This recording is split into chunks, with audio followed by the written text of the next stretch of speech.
rise against nation, and kingdom against kingdom. There shall be famines and pestilences and earthquakes, and this gospel of the kingdom shall be preached in all the world, and then shall the end come.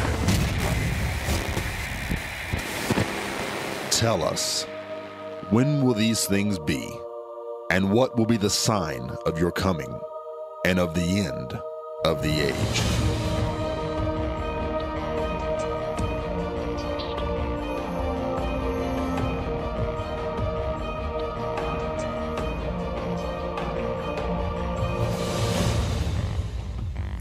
Here's today's prophecy update. The world is still reeling in shock because of a president who actually does what he says. We had gotten so used to politicians promising one thing and then doing another that Donald Trump actually fulfilling his promises has plunged our world into a state of disbelief. It seems like the world is starting to get it. If he promises to move the embassy, he does it. If he promises to cut taxes, he does that too. Now he's promising to cut off funding from the Palestinians if they refuse to negotiate peace. Is there a chance he will really do that as well? We're getting ready to find out. We'll talk about this and a whole lot more on this edition of End of the Age. Well, ladies and gentlemen, this is your day. This is Friday. This is our open line time. If you'd like to be on the air with me, the number to call is 877-END-TIME, 877-363-8463. So you can start dialing that right now. However, before we go any further, I want to remind you of our most important prophecy conference in a long time. My title will be Trump, Jerusalem, and Armageddon. This will happen tomorrow night, Saturday, January the 6th, right here in the Dallas-Fort Worth area. It will be held at the North Cities United Pentecostal Church, 502 Beltline Road in Garland, Texas. We'll be dealing with what will the outcome of President Trump's recognition of Jerusalem be? Where's this leading us? How will Trump's presidency affect the future of the U.S.? And will there ever be a peace agreement? And if so, what will it be like? We're going to go deep down into some things. It's going to be really important and cutting edge. Now, that's on Saturday night at 6 p.m. The location is 502 Beltline right here in Garland, Texas. So 502 Beltline, Garland, Texas, 6 o'clock Saturday evening. Sunday evening, also at 6 o'clock, I'll be speaking on breaking prophetic fulfillments. We're going to be talking about what's happening right now. We'll be covering things that have developed just this last week. Now, the wonderful thing about this is after about a half-hour briefing, we're going to throw it open for questions from the floor. You'll be able to ask the question you've always wanted to ask about Bible prophecy. So don't miss it. That's at 6 o'clock Sunday evening. So 6 o'clock Saturday, 6 o'clock Sunday. Plan to be at both sessions. They're going to be two dramatically different sessions. But I think it'll make the events of our world that are happening right now make a whole lot more sense to you. Because when we look at everything from what the Bible prophesies, everything is fitting just like a hand in a glove. I'm serious. All the things we're watching right now that are alarming some people truly should be rejoiced about because they're fulfilling the prophecies of the Bible, and it's a good prophetic fulfillment. So don't fail to be here. Set your alarm, set your calendar right now, 6 p.m. Saturday evening and 6 p.m. Sunday evening, January the 6th and 7th. Look forward to seeing you. One more time, the address is 502 Beltline in Garland, Texas. I'll look forward to seeing you there. You can go ahead and start dialing right now. I want to take just a moment to talk to you about the U.S. freezing grants to UNRWA, which is the UN Relief and Works Agency. That is a United Nations organization that funds the Palestinians. That's been doing this since 1948. There are people that live in these refugee camps, and they're not allowed to leave because they're a political football in all these negotiations. So they're on world welfare, and the United States pays 25% of that bill every single year. So it is of great importance to us. The United States recently has frozen the $125 million grant to the United Nations Relief and Works Agency, the UN's Agency for Palestinian Refugees, which was supposed to be delivered on January the 1st. According to Channel 10 News, that was reported on Friday, citing 3 Western diplomats. The amount frozen is 1/3 of the annual funding the United States provides the organization, according to the report. The 3 diplomats who asked to remain anonymous because of the political sensitivity of the issue told Channel 10 the grant had been frozen until the end of the re-examination of U.S. aid to the Palestinians, which began in recent days. According to the diplomats, officials in the administration have informed UN officials in the past 2 days that President Donald Trump is considering cutting this amount completely and could even increase the cut to $180 million, which would be half the total U.S. funding of UNRWA. Okay, now, what's this all about? The United States is the largest single donor to UNRWA, providing approximately 1/4 of the organization's budget. That's what we're facing here. So it's important. Will Donald Trump dare to do this after all the presidents for all these years have been supporting all of these refugees on welfare? Now, Israel had a lot of refugees as well, but Israel took them in, trained them, gave them jobs, and integrated them into Israeli society. Did not happen on the Arab side because they wanted to maintain them as a political football. Well, I see you're already calling in, and so this is your day. I'm not going to take any more of your time, but I just wanted to give you a little bit of a preview of what's going on in our world even today. Let's go right to the phones now. And first of all, Shauna is calling from Washington. Hello, Shauna. Hi, Irvin. Can you hear me okay? Yeah, I hear you. Wonderful. What's on your mind? Well, I find it so fascinating. I've been following you for about 6 years now, and I remember years ago you talking about toward that final 3.5 years, or no, actually the first part of the 3.5 years of the tribulation, that you would take 1,000 people to go knocking on doors, handing out, a magazine to every home. And then fast forward, and you have this dream about the end time 1,000. And that's the first thing I thought of. And I wonder if you saw that connection or that correlation at all. Well, yes, I do. Even though they're two different things, yet the end time 1,000 we're pushing towards right now could well be many of the same people that will go with us to Israel when we're nearing the 3.5-year mark, when we know, according to the prophecy of Jesus, that the Jews who will be living at that time under Palestinian control are going to have to run for their life. We're planning on going about 6 months in advance and knocking on every door and saying, do you realize that there's a slaughter coming, that you are going to be affected, and you need to plan to get out now? So we are doing that. Now, that's not the exact same thing as the end time 1,000 we're driving towards right now. The end time 1,000 right now, we're trying to get ready to be able to minister to this world effectively and skillfully once the peace agreement is signed, because when that peace agreement is signed, it's going to go around the world like a set of falling dominoes. People are going to know, hey, we just entered the final 7 years, but they're not going to know what to do about it. So we're going to have people that are articulate, that are well-trained, educated.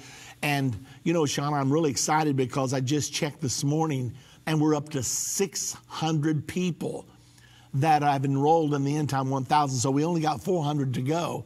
So I'm hoping everybody listening today will consider doing that. So it's going to be 601 by the end of this phone call. All right, super. So glad to hear that, Shauna. And for all of you that are listening, why not? Let's just get 100 today.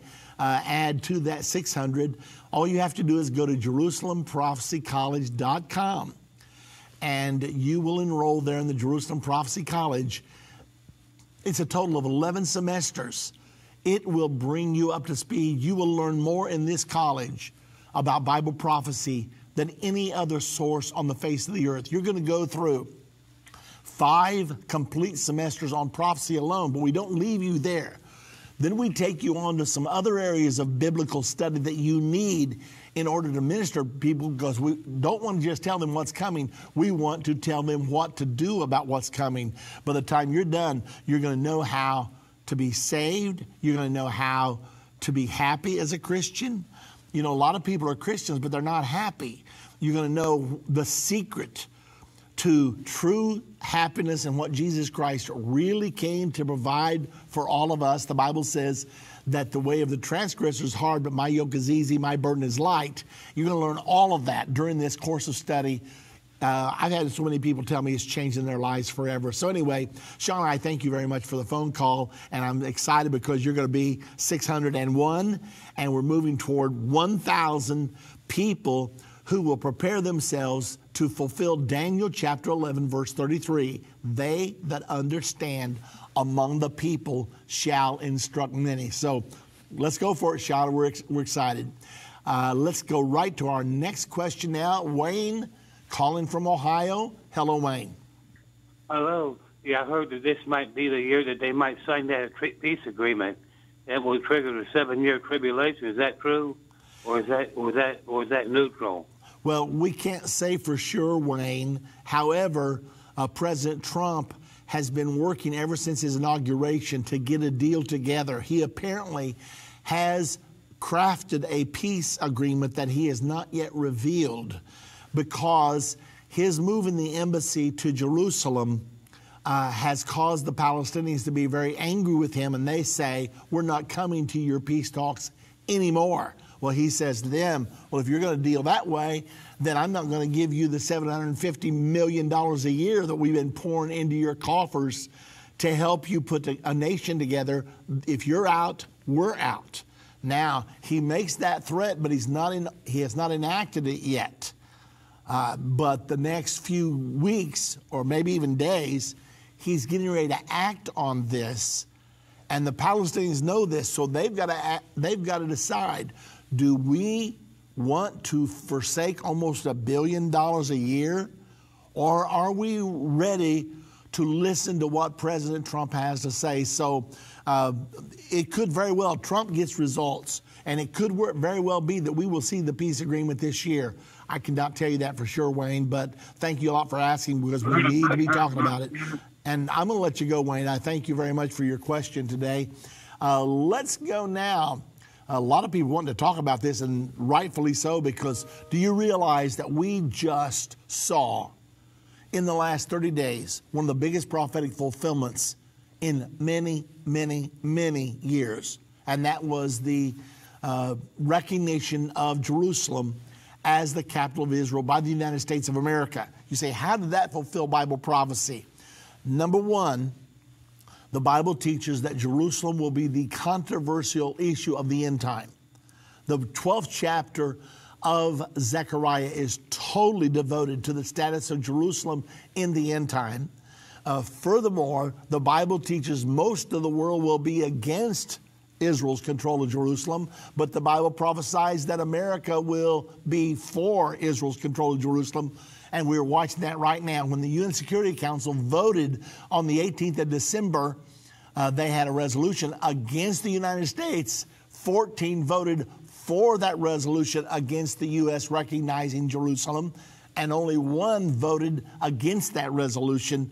But that one power has absolute veto power at the UN Security Council, the United States of America. The vote was 14-1. So America stood alone.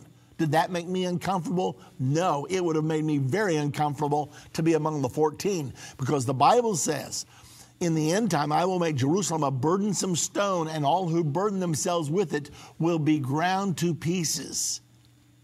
So we're standing on the right side, even though we're in the minority. Don't worry about being the minority. Just worry about being on the right side. So consequently, that's all part of what happened there. Let's get back to the phones now, and let's go to Megan from Arkansas. Hello, Megan. Megan, are you with me? Hello. You're on the air, Megan. What's on your mind? Hello. Hi. Yes, I had a question about the peace treaty. All right. I wanted to know, well, actually, the man a while ago had actually asked the question I was kind of wanting to know about.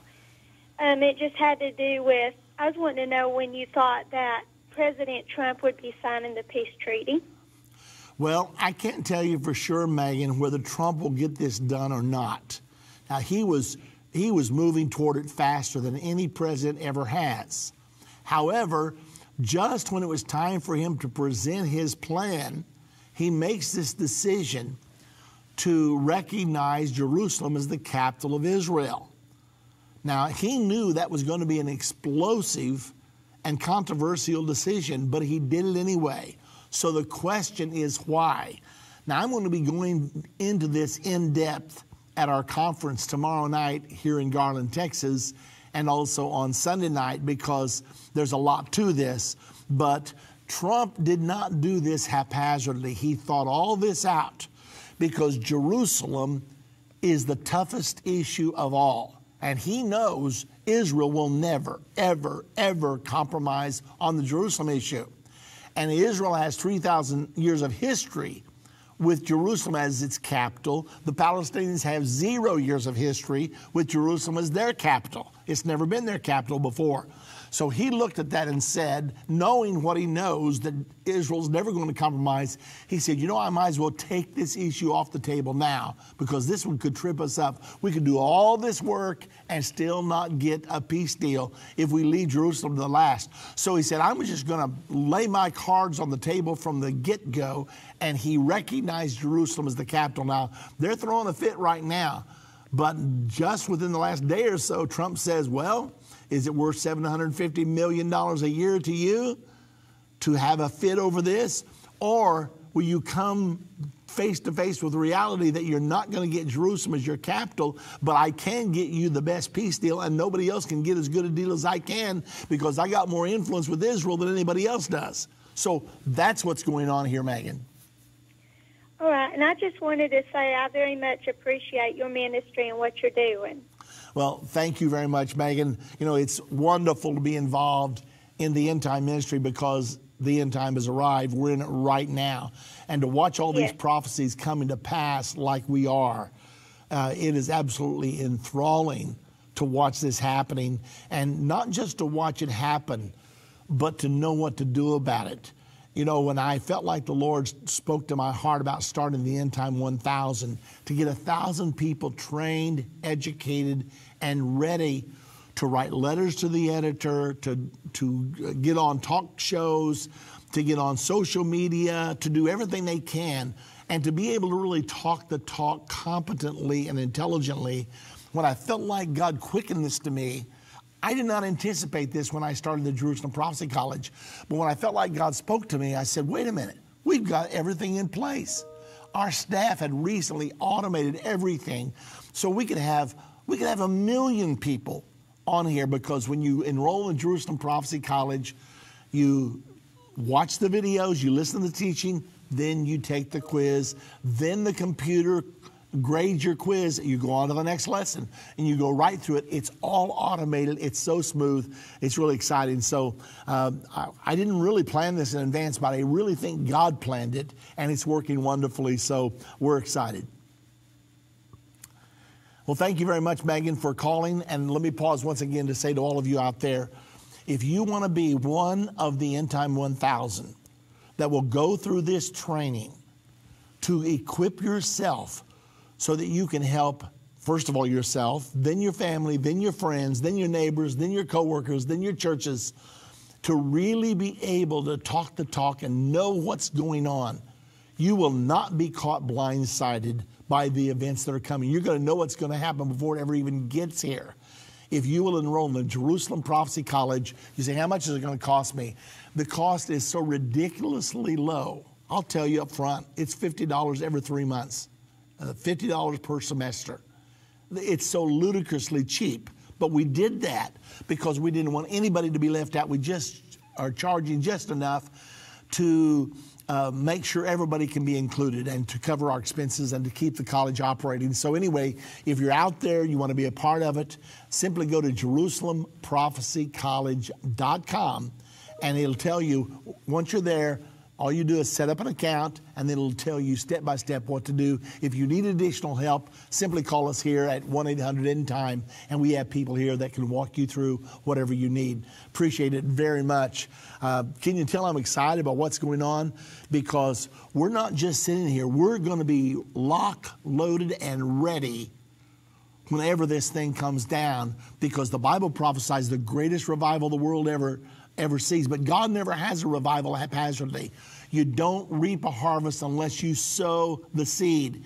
And that's what you are getting ready to do. You're going to be equipped to sow the seed. There's already a lot of seed been sowed out there, but we want to add to that 1,000 people who will be experts. And I promise you, if you'll take this seriously, don't just go through the course, but learn it. Really get it. Go through that course, and when you really do that, you're going to be one of the 1,000 foremost experts on Bible prophecy in the entire world. That's what's going to happen to you. So jump on board, JerusalemProphecyCollege.com. Okay, let's go now to Rod calling from Montana. Hello, Rod. Hello, my friend. How are you? Hey, I'm doing wonderful. You move around. Yes, I sure do. I had to move from Mississippi when my plant closed down there. Uh-huh. So I'm up here at 3 plants over here. Anyway, yeah, Irvin, something came up, and they keep me so busy I can't call much anymore. But anyway, something came up, and I had to run it by you, and that was Isaiah 45, the prophecy of Cyrus. Yes. Anyway, the interesting thing that I find about that one is that, and that was near the end of the first diaspora of the Jewish people. And now we find ourselves at the end of the second diaspora of the Jewish people. And what we see is similar things happening. And another thing that seems to have happened is, Obama was 44, Trump is 45, and this is Isaiah 45. So it appears that Trump is fulfilling many of the same things that Cyrus did. Then there's another fella, his name is Flynn, might be looking at jail time for this Russia collusion thing. Now, the Russia collusion thing, it looks like something else. It appears, and that is in near the end of the first diaspora, we had Daniel in the lion's den. And so now we have Flynn and Trump sort of in the lion's den. And, of course, when that period was over and Daniel was freed from the lion's den, well, then all those people that had accused him, they all went into the lion's den. So perhaps we could have the Russia collusion people going into the lion's den here real soon, the real ones. Anyway, so it just seems to be more than a coincidence, that these events are so similar at the end of the first diaspora and at the end of the second diaspora. So it looks like if that be the case, we could see Hillary Clinton and a lot of these people, Mueller and a lot of these people, go into basically Russia collusion, and a lot of the enemies of Trump and the enemies of righteousness end up facing jail time or worse. Rod, it's an interesting analogy. In case people out there don't know the story, Cyrus was the king of the Persians that had overtaken the world government from Babylon. Babylon carried the children of Israel down into Babylonian captivity for 70 years, according to the prophecy of Jeremiah. Now the time was for them to be delivered, and God moved on Cyrus, the new king that had overthrown the king of Babylon. He didn't hate the Jewish people like Nebuchadnezzar did, and so consequently he made a decree that the temple should be built. And this Isaiah 45 prophesied that a king by the name of Cyrus, this prophecy was given before he was born. but he would be the one that would be the anointed to build the second temple. That actually happened. And it's interesting, there's a man by the name of Mike Evans who has a Jewish center in Jerusalem, and he met Donald Trump sometime back and said to him, "You are Cyrus."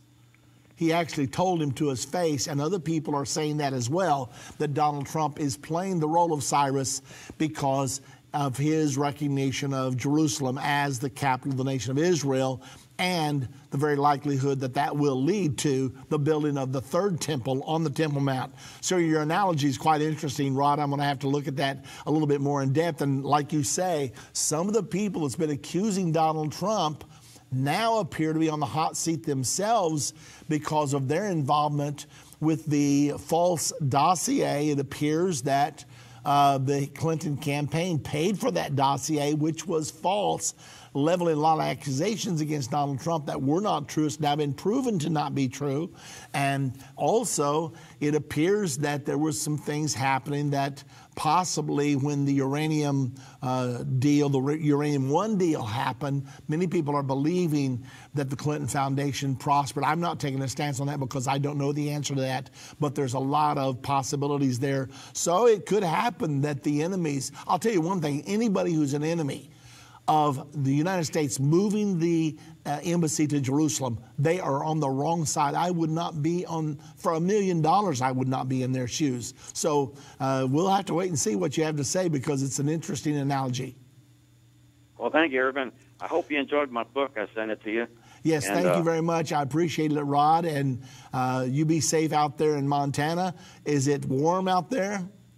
You know, we could use some of that global warming. So if you see Al Gore around, let them know we need some of that up here. Well, I actually have an article on my computer screen right now about that.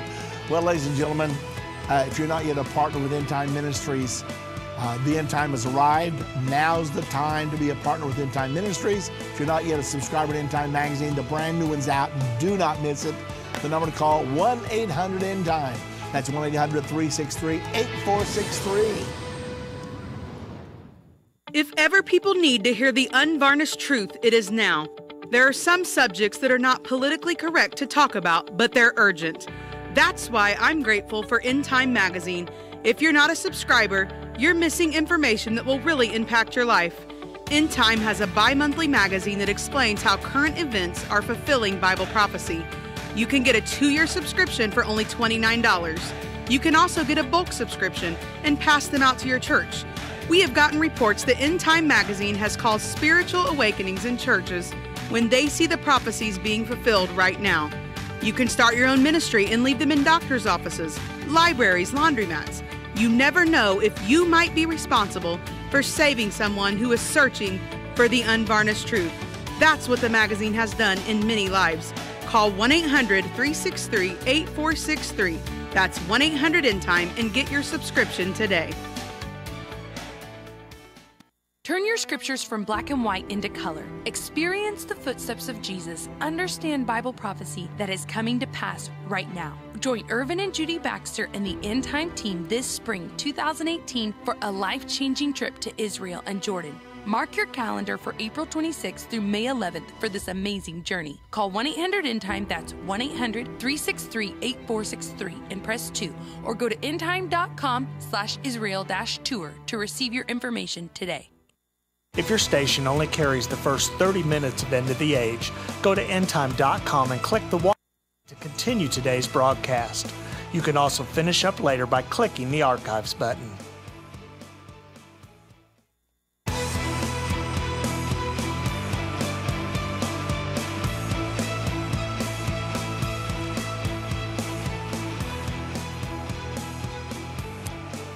Pause right now, whatever you're doing, and listen up for a moment.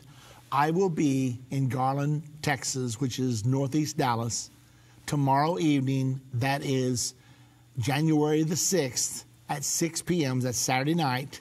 I will be speaking on Trump, Jerusalem, and Armageddon. We'll be tying it all together. What's it all mean? Do not miss it. Brand new lesson, never taught before. I think you're going to be excited. The location, 502 Beltline Road in Garland, Texas, 502 Beltline Road. And that will start at 6 p.m. tomorrow evening and again on Sunday evening, same location. And I will be speaking on breaking prophetic fulfillments. There's so much going on. I was looking at my notes, and I've got a list of 30 or 40 articles that pertain to the fulfillment of Bible prophecy in one way or another. It is just mind-boggling, really. So don't miss. Be at both sessions, Saturday night, 6 o'clock, Sunday night at 6 o'clock. I hope to see you there. It is going to be exciting. And we just saw one of the biggest prophetic fulfillments in the last 2,000 years. If you list 5 fulfillments in 2,000 years, this will be among those. And we'll be going deep into what it means and why it's so important to the entire world and to each of us individually. So I plan to be there, and I know that you will enjoy it. I certainly hope you will. Okay. If you'd like to be on the air with us, 877-END-TIME. We are taking your calls. We're going to get right back to our callers now. David is calling from here in Texas. Hello, David. Hello, Irvin. Hi, David.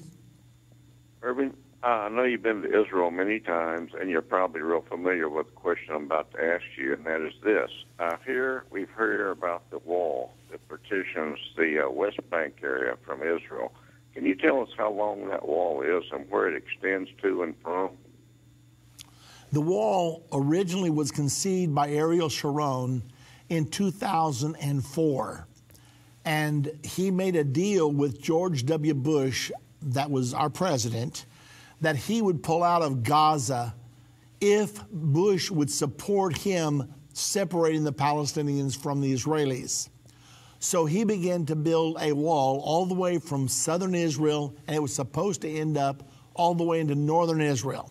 However, they started on the wall first in the areas that were the most volatile, the places where they were having the most problems with terrorism, particularly in the area of Jerusalem. In the area of Jerusalem, the wall is about 25 feet high, and it extends quite a ways. Now, there are some places that it's not a wall, it's an electronic fence together with a road that is patrolled very carefully. As a matter of fact, they have a dirt road along this fence, and every 6 hours, an Army vehicle goes along with a sweeper, and it sweeps it clean. And if there's any footprints on that road, they immediately know someone has violated their wall. I just read an article in the last couple of days that Israel has had 0 infiltration in the year 2017. They say that walls don't work. Well, guess what?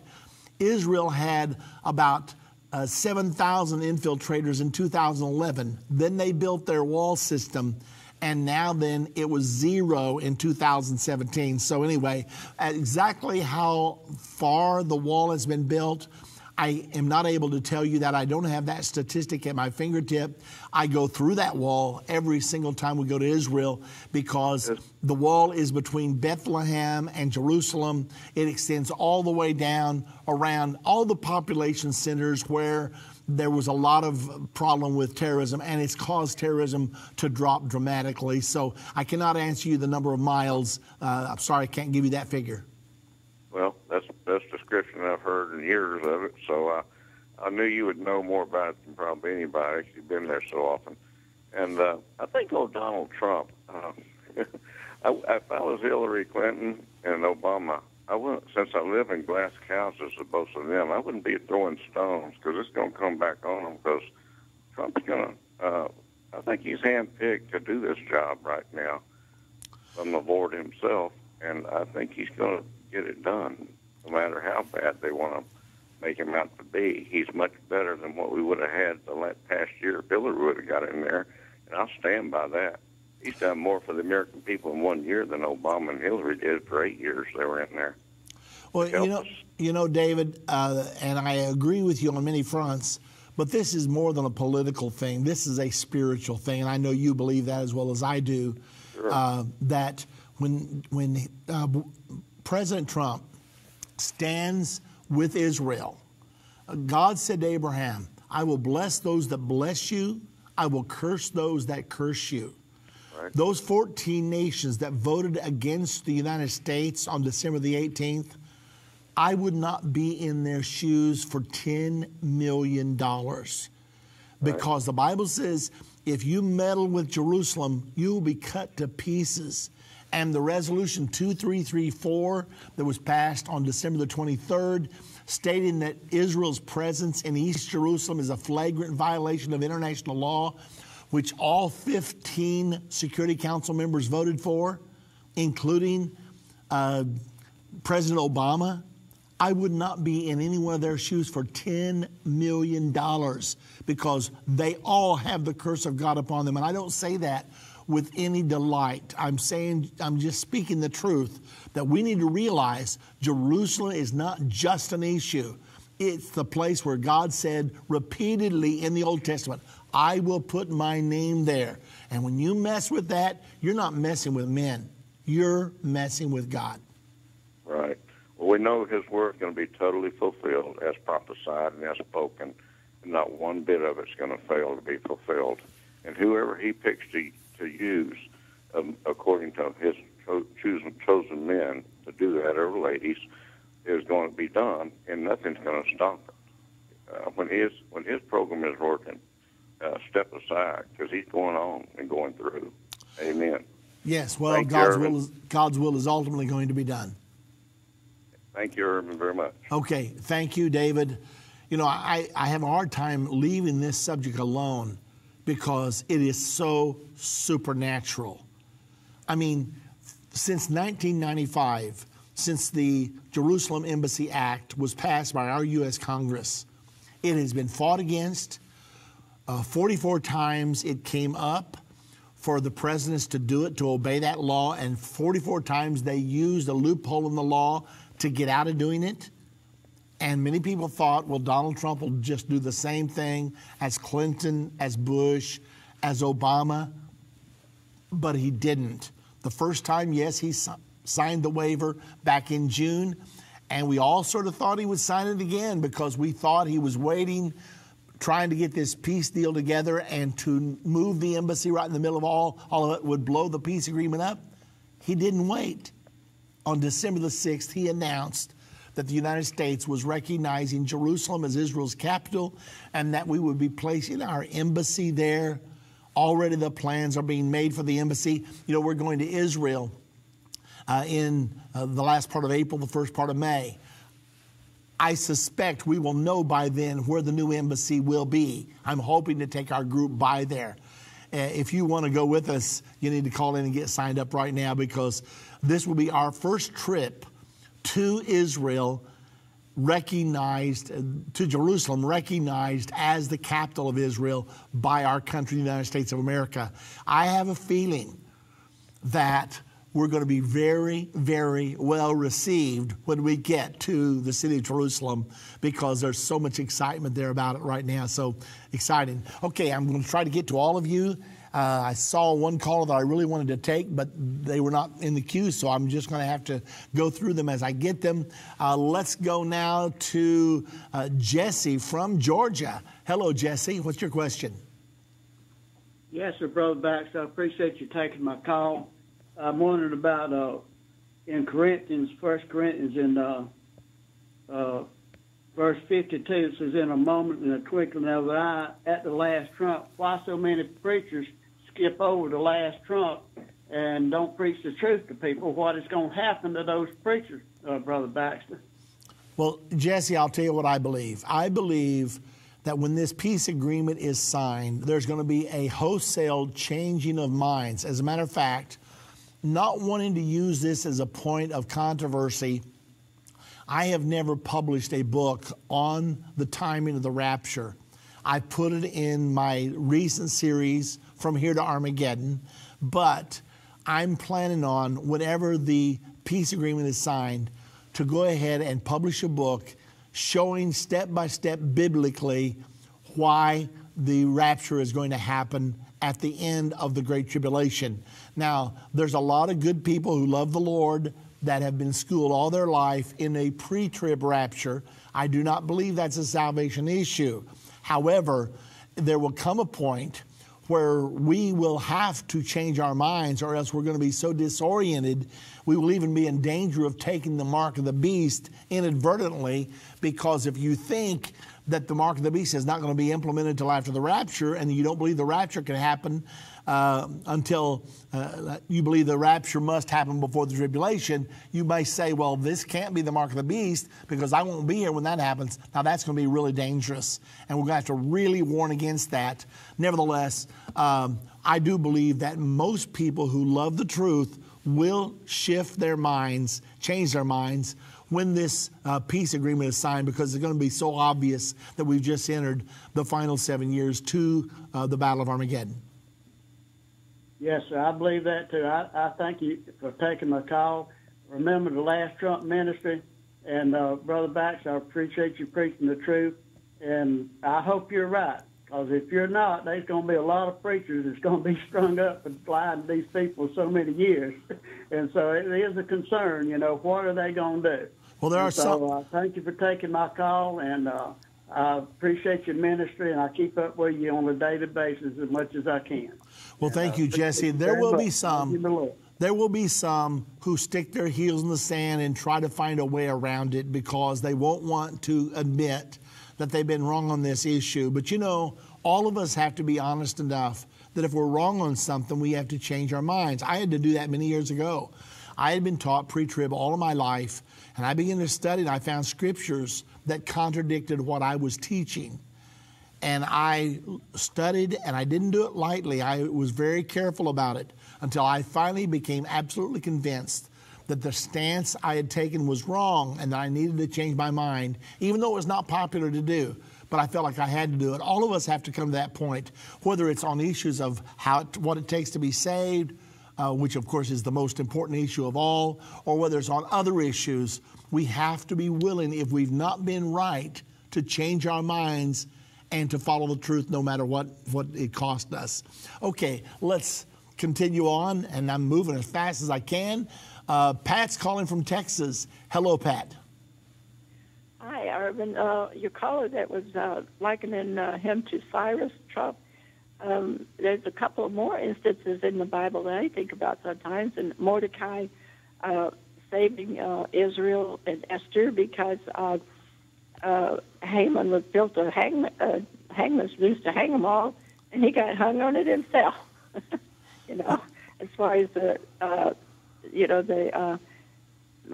uranium one investigation is coming out, and we should pray for all these leaks to come out because those people, they have this sort of motto. They have to tell you what they're going to do to you, and then they do it, right before your eyes. Pat, I'm up against the hard break. If you'd like to stay on the line, I haven't got to your question yet. If you'd like to stay on the line, we'll be back in just a moment. If you can't do that, I understand. You're listening to End of the Age. We got one segment left. We will continue to take your calls. We'll be back in just a moment. The nation of Israel, God's chosen place from the beginning of time. It's no coincidence that strife, conflict, and rumors of war follow it every day. We believe America's destiny is to aid the nation of Israel and Jewish people around the world. This is something we are passionate about. End Time Ministries is partnering with the Jewish Agency for Israel and outreach to assist Jews to find their way home. Your gift will greatly impact America's God-given destiny to join with the Jews so they also can have full understanding of Bible prophecy and what is just ahead. Become a partner today. If you are unable to donate financially, please continue to pray for America's direction on helping Israel and its calling to assist God's chosen nation. The Bible predicts there is another Jewish Holocaust just ahead. Persecution against the Jews will take place. Help today by donating any amount to save the Jews by calling 1-800-END-TIME or go to endtime.com right now.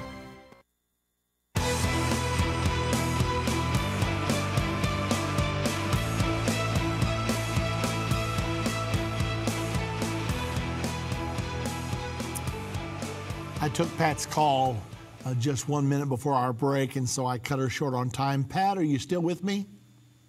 Yeah, there was another instance. You're talking about Nebuchadnezzar. Saddam Hussein thought he was Nebuchadnezzar reincarnated.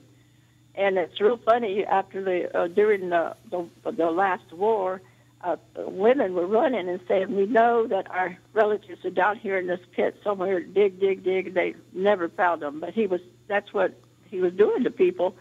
And I think it was Kim Clement or some prophet who said that they're going to find Saddam Hussein in a hole in the ground. That's what they did. So he got what he had been doing to the people. And people were going around saying, he was a good guy. I don't know why anyway, he was not a good guy.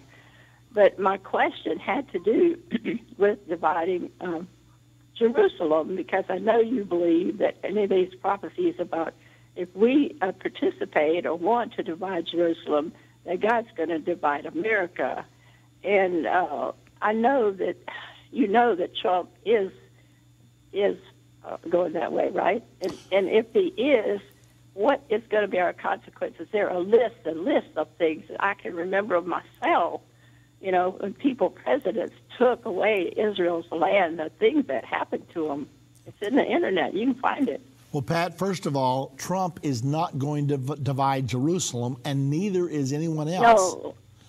Jerusalem, he said that. Jerusalem is not going to be divided all the way till the Battle of Armageddon. Now, the UN wants to do that, and the Palestinians want to do that, but that's the one issue that Israel will never yield on. Now, Israel is going to give away part of her promised land, which she should not do either. That's not as serious as dividing Jerusalem, because Jerusalem is a city where God said, I will put my name there. But at the same time, they should not yield any of their land that's part of the promised land. Somebody's going to do that, and it's going to be part of this peace agreement. Whether Trump will be responsible for that or whether someone else do, every single Israeli leader that has given away part of the promised land has been removed from power within about a year or less. So, that's right. So anyway, that is going to happen, but Jerusalem is not going to be divided. Well, Clinton did it, and the next 1 year from that, what's his name, Bacon, he was killed by somebody who said God told him to kill him. Well, you're saying Clinton, you're referring to Yitzhak Rabin now. Rabin signed the Oslo Accords, and within 1 year he was assassinated.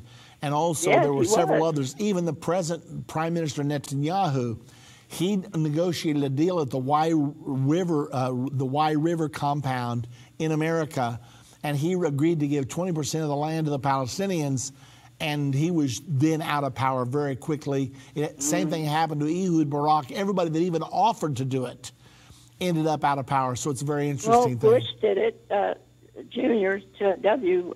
And 1 week after he convinced them to give up the Gaza, the hurricane hit down there, and people were, the Jewish people were raising their houses, tearing them down and leaving. And 1 week after that, I think it was a week, I'm forgetting anything, but people were spray painting on their house when they had to leave New Orleans. They do not raise, R-E-Z. I said, how ironic. Actually, you're dealing with Ariel Sharon, the Prime Minister of Israel at the time. 6 months after he moved the people out of Gaza, he had a stroke and never did recover from that stroke. Oh, that's right. Listen, Pat, I forgot that too. And so, listen, Pat, I got to let you go because I got a whole lineup behind you. But I really appreciate your phone call very much, and it's so relevant to where we are right now. So thank you very much. Please call back again. And let's go now to California. Victor's calling from California. Hello, Victor. Hello, Brother Baxter. Thanks for taking my call. Welcome. I heard Brother Dave speak to us in the last couple of weeks, and he gave a great timeline frame on a chart. And previously, I have taught this in time lesson, so my question is a little bit more for the church today. And my question is, he spoke about at the end of the 7-year tribulation is the first resurrection, which begins the 1,000 millennial, right? Right. So my question is, how do we come back? Obviously, we're going to be immortal. So are we coming back as like angels with the Lord? And at that time, is there another salvation? Because I know every era of time there was the law, then there's grace now. And at that time, if it's not judgment, he said it wasn't judgment at that time, that we're coming back with the Lord for 1,000 years. Is there a salvation period still in that time? Because I don't feel like the Word of God really tells us anything at that point. Well, for all those people who make the rapture and are changed from mortal to immortal, their eternal salvation and eternal life is sealed. But there will be mortals left here on earth for the next 1,000 years. There will be people born. There will be people who die. So there will apparently be a plan of salvation. I cannot tell you exactly what that plan will be, because we know that Satan is going to be bound during that time. So it's going to be a dramatically different era. But like you point out, there's always been a plan of salvation, whether it was under the law, whether it was under the ministry of John the Baptist, whether it was done during the church age, or whether it will be during the millennium, the kingdom age. I cannot tell you for sure exactly what the plan will be during that particular time. I don't even want to stick around to find out. I want to find out as part of the church that will be ruling and reigning as kings and priests with Jesus Christ, but there will be some kind of a plan. Right. I mean, because, in 1 Thessalonians 5 and 9, it tells us about the salvation that is coming through the Messiah, who is Jesus Christ. So one other question that I have then is, if that's the first resurrection, what is the second resurrection? Or is there one? Well, yeah, the Bible actually talks about the second resurrection. It's called the second death. The Bible says at the end of the millennium, death and hell will give up their dead, and all people that have not been a part of the rapture will appear before the great white throne of judgment to be judged according to the deeds done in their body. And at that time, all who are condemned, death and hell, will be cast then into the lake of fire. That's what's called the second death. And that's would also be the time of the second resurrection, when all people will be resurrected to stand before the great white throne of judgment. Got it. Well, thank you. I appreciate it. Helps me understand just a little bit better and get away from that confusion. So appreciate it. Okay, well, thank you very much. We appreciate your phone call. And let's go now to California. Stephen is calling. Hello, Stephen. What's your question? Hey, Brother Baxter. Good to talk to you, sir, and thanks for taking my call. Welcome. Sir, back in July, I think it was July or August of this year, I had a really interesting experience. It felt like the Lord just spoke to me out of the blue, basically, and told me that the account in chapter 7 of Daniel's dream, especially the part that deals with the little horn, and the account in chapter 8 of the 4 horns that come up on the head of the goat, are the same thing. And I put a little piece together on some paper. I'd love to send it to you and share it with you. I didn't want to raise any controversy or anything like that on the air, but I wanted to share it with you because I thought it would be a blessing. Well, I already believe that, Stephen. I do believe that the little horn that comes up among the 10 in Daniel 7 is definitely the Antichrist. And then when you get to Daniel 8, the Daniel 8 prophecy is a very long prophecy. It starts out with the war between the he-goat and the ram. And the ram is Media-Persia, the he-goat is Greece. You don't have to guess at that. It says that in verse 21. But then when the notable horn on the head of the he-goat is broken, 4 come up in its place, and then it jumps 2,500 years and says, and in the latter days of their kingdom, one of those 4 horns will wax great, and he will in fact be the Antichrist. So in both of those prophecies, it talks about a horn growing and waxing great and ultimately playing the role of the Antichrist. If that's what you're saying, that is what I believe as well. That is that's the basis for what I'm saying. I felt like he showed me as well that the expression in chapter 8, when it says that he waxed great toward the south, toward the east, and toward the glorious land, that's in the New King James Version translation. I think it probably says Beulah land in King James, that those 3 directions correspond with the expression in chapter 7 where it says that that 3 horns were uprooted before the little horn. And then I felt like he gave me direction and showed me that means that the perspective of those three directions has to be from the north, meaning that the little horn would rise up in the north. And then showed me a connection with Zechariah chapter 2, verse 6 and 7, where he refers to Babylon as the land of the north. Well, all very interesting. I appreciate you sharing that with us, Stephen. Of course, in the book of Daniel, chapter 11, starting with verse 20, the Antichrist is known as the king of the north. And we all know from other passages that the Antichrist must come out of Europe, out of the Holy Roman Empire reborn, which now has been reborn.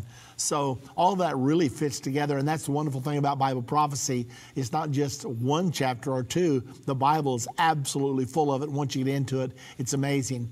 Thank you very much, Stephen. I'm going to let you go. Want to try to get to one or two more. Let's go quickly to Pennsylvania, where they have 5 feet of snow, at least in some parts. Julie's calling. Hello, Julie. Hello, Irvin. How's the snow? Well, it's cold up here, but I'm glad to be able to get on the phone today, and I'll make this quick. My question for you is, what do you think the 45 days are going to be like in Daniel 12:12? You know, that 45-day gap where the Bible says that the Antichrist reigns to the 1,290th day, blessed is he that cometh to the 1,335th day, that 45-day gap that you're referring to, I don't know for sure what it is, but I think I do. I think that that's the Battle of Armageddon, and that will be the transition from the kingdom of men to the kingdom of God. And by the end of the 45 days, the translation will be complete. The Bible teaches when Jesus comes that the thrones of human government will be cast down. Daniel 7 verse 9 says, I beheld till the thrones were cast down and the Ancient of Days did sit. So my best understanding is that this will be the transition from human government, which has ruled the world since the time of Adam and Eve until today, but it will all be transition, and we will go into a totally new era under the rulership of Jesus Christ and his church upon the earth. That's my best understanding. Okay, sounds great. Okay, thank you, Julie. And we've run out of time, so I'll tell you what, let's do. If you're still on hold, please call back on Monday. Thank you very much. All of you out there, I'd like for you to do a couple of things, 3 things. Number one, if you're not part of the Jerusalem Prophecy College yet, do it. It's going to get you ready for the things that are coming, and you don't need to be groping around, not knowing what to do. Number 2, subscribe to End Time Magazine. It is the End Time right now. If you subscribe to one magazine, it should be End Time. Number 3, become a partner with End Time Ministries. We need your power. We need your strength. God needs you, and you will be blessed. So to do all that, call 1-800-END-TIME. That's 1-800-363-8463. So 3 things. Become part of the Jerusalem Prophecy College, subscribe to the magazine, and also become a partner with End Time Ministries. God bless you.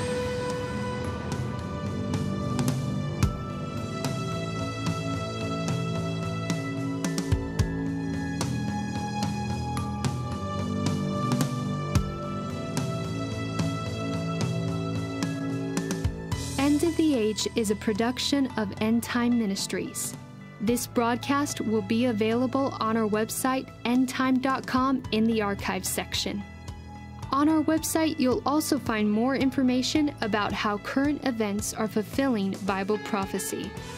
To reach our operators, call 1-800-END-TIME. That's 1-800-363-8463. End Time Ministries is partner supported.